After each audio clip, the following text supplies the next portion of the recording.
So etong mga idol tila naging bangungot para sa dating Unified Welterweight Champion Keith Thurman. Ang naging laban nito kontra sa kasalukuyang kampiyon sa WBC Super Welterweight Sebastian Fundora,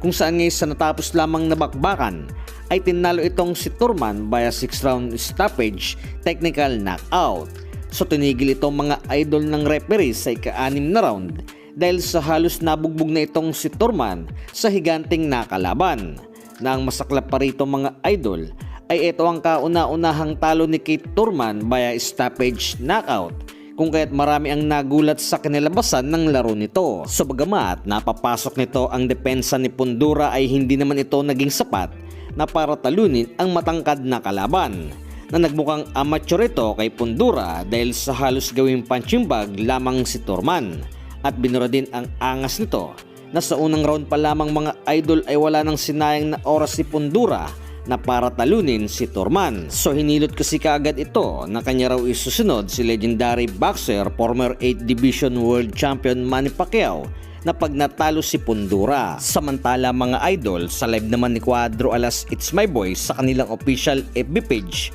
kung saan ngayon nagsalita na rito ang trainer brother ni Angas ng Pinas, Janrel Casimero, na si Coach Jason Casimero aka Kuya Lods, na natalakay ang mga posibleng susunod na hakbang para kay Angas ng Pinas. So quick update lamang ito mga idol dahil sa mahaba ang naging paliwanag na ito ni Kuya Lods. So pagkatapos nga raw ng laban nito ni Casimero kontra sa Mexican bad boy Luis Neri this coming April 18 sa Kyrgyzstan, ay may kasunod na laban na umano si Angas ng Pinas, at ito raw ay ngayong September taong kasalukuyan. So ang laban din daw nito kontra Luis Neri ay isang laban sa WBA Title Eliminator, na kung saan ang mananalo sa bakbakang ito ay magkakaroon ng pagkakataon na mapabilang sa 4 na major sanctioning bodies sa Super Bantamweight at maging number 1 contender sa WBA. Saad pa ni Kuya Lods na ang mananalo sa bakbakang Inoue kontra Nakatani ay siyang posibleng makalaban ni Casimero ngayong December taong kasalukuyan,